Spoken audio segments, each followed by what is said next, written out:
ಆತ್ಮೀಯ ವೀಕ್ಷಕರೇ, welcome to ಆರಾಧ್ಯಾಸ್ TV. ನಾನು ನಿಮ್ಮ ಸುನೀಲ್ ಆರಾಧ್ಯ. ಪ್ರಿಯ ವೀಕ್ಷಕರೇ, ಭಾರತದ ಪ್ರಸಕ್ತ ಬಡ ಮತ್ತು ಮಧ್ಯಮ ವರ್ಗದ ಜನರನ್ನು ಬಹುತೇಕ ಕಿತ್ತು ತಿಂತಾ ಇರೋ ಬಹುಮುಖ್ಯ ಎರಡು ಅಂಶಗಳು ಅಂದರೆ ಅವು ನಂಬರ್ 1 ವಿದ್ಯೆ ಮತ್ತು ನಂಬರ್ 2 ಆರೋಗ್ಯ. ಕಷ್ಟಪಟ್ಟು ದುಡಿದು ಒಂದು 4 ಕಾಸು ಸೇವಿಂಗ್ ಮಾಡ್ಕೊಳ್ಳೋಣ ಅನ್ನೋ ಆಸೆಗೆ ಬೆಂಕಿ ಇಡೋ ಕೊಳ್ಳಿಗಳಾಗಿ ಬಿಟ್ಟಿವೆ ಈ ಎರಡು ಅಂಶಗಳು. ವಿದ್ಯೆ ವ್ಯಾಪಾರವಾಗಿ ಅದೆಷ್ಟೋ ಕಾಲ ಆಯಿತು ಬಿಡಿ. ಇನ್ನು ಆರೋಗ್ಯ ಅನ್ನೋದನ್ನು ಸಂಪಾದನೆಯ ಮಾರ್ಗವಾಗಿ ಮಾಡಿಕೊಂಡು ಮಾಫಿಯಾ ಅನ್ನೋ ಮಟ್ಟಕ್ಕೆ ಬೆಳೆದು ನಿಂತಿದೆ ಈಗಿನ ವೈದ್ಯಕೀಯ ಕ್ಷೇತ್ರದ ವ್ಯವಸ್ಥೆ. ಇವತ್ತು ಮೆಡಿಕಲ್ ಮಾಫಿಯಾ ಅನ್ನೋದು ಯಾವ ಮಟ್ಟಕ್ಕೆ ಮನುಷ್ಯನ ರಕ್ತ ಹೀರ್ತಿದೆ ಅಂದರೆ, ದಿನ ಬೆಳಗ್ಗೆ ದೇವರ ಮುಂದೆ ನಿಂತರೆ ಮನುಷ್ಯ ಯಾವುದೇ ಕಾರಣಕ್ಕೂ ಯಾವುದೇ ಕಾಯಿಲೆ ಕಸಾಲೆ ಬರದೇ ಇರೋ ಹಾಗೆ ನೋಡಪ್ಪ. ಇಲ್ಲವಾದರೆ ಆಸ್ಪತ್ರೆಗಳಲ್ಲಿ ಸುಮ್ಮನೆ ದುಡ್ಡು ಅನ್ನುವಂತಹ ಚರ್ಮವನ್ನು ಸುಲಿದು ಬಿಡ್ತಾರೆ ಅಂತ ಅಂಗಲಾಚೋ ಪರಿಸ್ಥಿತಿಗೆ ಬಂದು ನಿಂತಿದ್ದಾನೆ ಮನುಷ್ಯ. ಪ್ರಸಕ್ತದ ವೈದ್ಯ ಪದ್ಧತಿ ಮತ್ತು ವೈದ್ಯಕೀಯ ಕ್ಷೇತ್ರ ಅನ್ನುವಂಥದ್ದು ಭಾರತದ ಬಡ ಮತ್ತು ಮಧ್ಯಮ ವರ್ಗದವರ ಪಾಲಿನ ಗಗನಕುಸುಮ. ಕೈಗೆಟುಕೋದು ಕನಸಿನ ಮಾತೆ. ಇಲ್ಲೊಬ್ಬ 14 ವರ್ಷದ ಹುಡುಗ ಆ ಗಗನ ಕುಸುಮವನ್ನು ಕುಣಿಕೆ ಹಾಕಿ ಕೆಳಕ್ಕೆ ಎಳೆಯೋ ಪ್ರಯತ್ನ ಮಾಡಿದ್ದಾನೆ ಕಣ್ರಿ.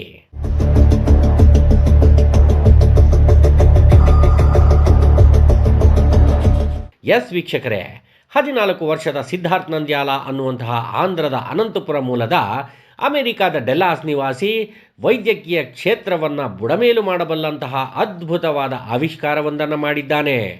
ಅದೇನಪ್ಪ ಅಂತಂದರೆ, ಕೇವಲ 7 ಸೆಕೆಂಡುಗಳಲ್ಲಿ ಹೃದಯ ಸಂಬಂಧಿತ ಎಲ್ಲ ರೀತಿಯ ಸಮಸ್ಯೆಗಳನ್ನು ಪತ್ತೆ ಹಚ್ಚುವ ಒಂದು ಮೊಬೈಲ್ ಆ್ಯಪನ್ನು ಕಂಡುಹಿಡಿದಿದ್ದಾನೆ ಸಿದ್ಧಾರ್ಥ್ ನಂದ್ಯಾಲ. ಈ ಸಿದ್ಧಾರ್ಥ್ ನಂದ್ಯಾಲ ಎಂಬ ಹುಡುಗ ತನ್ನ 14ನೇ ವಯಸ್ಸಿಗೆ ಅಪಾರವಾದಂತಹ ಸಾಧನೆ ಮಾಡಿರುವ ಹುಡುಗ.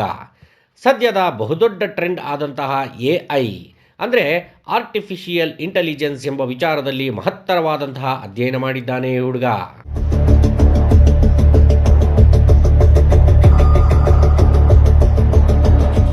ಒರಾಕಲ್ ಮತ್ತು ಇನ್ನಿತರ ಪ್ರತಿಷ್ಠಿತ ಸಂಸ್ಥೆಗಳಿಂದ ಮಾನ್ಯತಾ ಪತ್ರಗಳನ್ನು ಕೂಡ ಪಡೆದಿದ್ದಾನೆ ಈ ಕಿರಿಯ ವಿಜ್ಞಾನಿ. ಈತ ಕಂಡುಹಿಡಿದಿರುವಂತಹ ಮೊಬೈಲ್ ಆ್ಯಪನ್ನು ಈಗಾಗಲೇ ಅಮೆರಿಕಾದ 1700 ಮಂದಿಯ ಮೇಲೆ ಪರೀಕ್ಷೆ ಮಾಡಲಾಗಿದೆಯಂತೆ. ಅದರಲ್ಲಿ 96% ಜನರಿಂದ ಖಚಿತವಾದ ಹೃದಯ ಸಂಬಂಧಿತ ರೋಗದ ಗುಣಲಕ್ಷಣಗಳು ತಿಳಿದು ಬಂದಿವೆಯಂತೆ.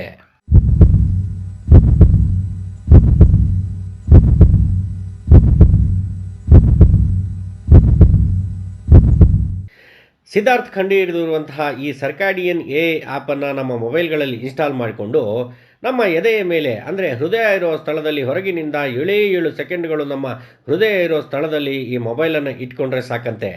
ನಮ್ಮ ಹೃದಯ ಸಂಬಂಧಿತ ಎಲ್ಲ ರೋಗಗಳನ್ನು ಗುಣಲಕ್ಷಣಗಳನ್ನು ನಿಖರವಾಗಿ ತಿಳಿಸುತ್ತದೆಯಂತೆ ಈ ಆ್ಯಪ್. ಸದ್ಯ ಈ ಸರ್ಕಾಡಿಯನ್ ಆ್ಯಪ್ ಜನರ ಕೈಗೆ ಬರುವ ಹಂತದಲ್ಲಿದೆಯಂತೆ.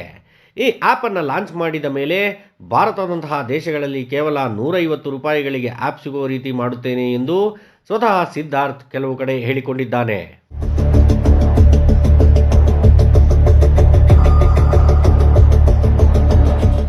ಅಲ್ಲಾರಿ, ಸಮಯ ಸಿಕ್ಕಿದ್ರೆ ಸಾಕು ರೀಲ್ಸು, ಶಾರ್ಟ್ಸು, ವಿಡಿಯೋಸು, ಫೋಟೋಸು ಅಂತ ಮುಗಿ ಬೀಳೋ ಈಗಿನ ರಂಗ್ ಬಿರಂಗಿ ಜನರೇಷನ್ನ ಮಧ್ಯೆ ಮರುಭೂಮಿಯ ವಯಾಸಿಸಿನಂತೆ ಕಾಣಿಸಿದ ಕಣ್ರಿ ಈ ಹುಡುಗ. ಅದರಲ್ಲೂ ಈ ಆರ್ಟಿಫಿಷಿಯಲ್ ಇಂಟೆಲಿಜೆನ್ಸ್ ಬಂದ ಮೇಲಂತೂ ಕೇಳಲೇಬೇಡಿ. ಅವಶ್ಯಕತೆ ಇಲ್ಲದ ಬೇಡವಾದ ವಿಚಾರಗಳಲ್ಲಿಯೇ ತಲ್ಲೀನರಾಗಿ ಹೋಗಿದ್ದಾರೆ ನಮ್ಮ ಈಗಿನ ಬಹುತೇಕ ಯುವ ಸಮೂಹ. ಬಟ್ ಈ ಸಿದ್ಧಾರ್ಥ್ ನಂದ್ಯಾಲ ಅನ್ನುವಂತಹ ಹುಡುಗ ಅದೇ ಆರ್ಟಿಫಿಷಿಯಲ್ ಇಂಟೆಲಿಜೆನ್ಸ್ನ ಬಳಸಿಕೊಂಡು ಸಮಾಜಕ್ಕೆ ಒಳಿತು ಮಾಡೋ ಕೆಲಸ ಮಾಡಿದ್ದಾನೆ. ಇವನಿಗೊಂದು ಹ್ಯಾಟ್ಸ್ ಆಫ್ ಹೇಳಲೇಬೇಕು ಕಣ್ರಿ. ಪ್ರಸಕ್ತ ಆಂಧ್ರದ ಚೀಫ್ ಮಿನಿಸ್ಟರ್ ಆದಂತಹ ಚಂದ್ರಬಾಬು ನಾಯ್ಡುರವರು ಮತ್ತು ಡೆಪ್ಯೂಟಿ ಚೀಫ್ ಮಿನಿಸ್ಟರ್ ಆದಂತಹ ಶ್ರೀಯುತ ಪವನ್ ಕಲ್ಯಾಣ್ರವರು ಸಿದ್ಧಾರ್ಥ್ ನಂದ್ಯಾಲರವರನ್ನು ಕರೆಸಿ ಸನ್ಮಾನ ಮಾಡಿ ಗೌರವ ಸಮರ್ಪಿಸಿದ್ದಾರೆ. ಇದು ಬಹಳ ಸ್ವಾಗತಾರ್ಹ ವಿಚಾರ. ಇನ್ನೊಂದು ಬಹಳ ಮುಖ್ಯವಾದ ವಿಚಾರ ಇದೆ. ಅದೇನಪ್ಪ ಅಂತಂದರೆ, ಇಂತಹ ಆವಿಷ್ಕಾರಗಳನ್ನು ಮಾಡಿದ ಅನೇಕ ಮಂದಿ ನಿಗೂಢವಾಗಿ ಕಣ್ಮರೆಯಾಗಿ ಹೋಗಿದ್ದಾರೆ. ಕಾರಣ, ಆವಿಷ್ಕಾರಗಳೇನಾದರೂ ಸಕ್ಸಸ್ ಆದರೆ ಬುಡಗಳಿಗೆ ಬೆಂಕಿ ಬಿದ್ದು ಸುಟ್ಟು ಹೋಗೋ ಭಯ ಇರುವಂತಹ ಮಾಫಿಯಾ ಮಂದಿ ಅವರ ಕಥೆಗಳನ್ನು ಮುಗಿಸಿಬಿಟ್ಟಿದ್ದಾರೆ. ಈ ಕಿರಿಯ ವಿಜ್ಞಾನಿಯ ಕತೆ ಹಾಗಾಗದೇ ಇರಲಿ ಅಂತ ದೇವರಲ್ಲಿ ಕೇಳಿಕೊಳ್ಳೋಣ.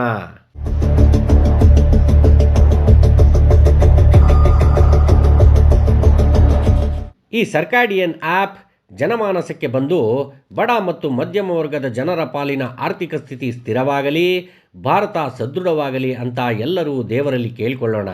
ಭಾರತ ಮಾತಾ ಕಿ ಜೈ. ವಂದೇ ಮಾತರಂ. ವಂದನೆಗಳೊಂದಿಗೆ ಸುನೀಲ್ ಆರಾಧ್ಯ. ದಯವಿಟ್ಟು ಎಲ್ಲರೂ ನನ್ನ ಚಾನಲನ್ನು ಸಬ್ಸ್ಕ್ರೈಬ್ ಮಾಡೋ ಮುಖಾಂತರ ನನಗೆ ಬೆಂಬಲವನ್ನು ಕೊಡಿ. ಈ ರೀತಿಯ ಅನೇಕ ವರದಿಗಳನ್ನು ನಿಮ್ಮ ಮುಂದೆ ನಾನು ಸಾದರಪಡಿಸ್ತಾ ಇರ್ತೀನಿ.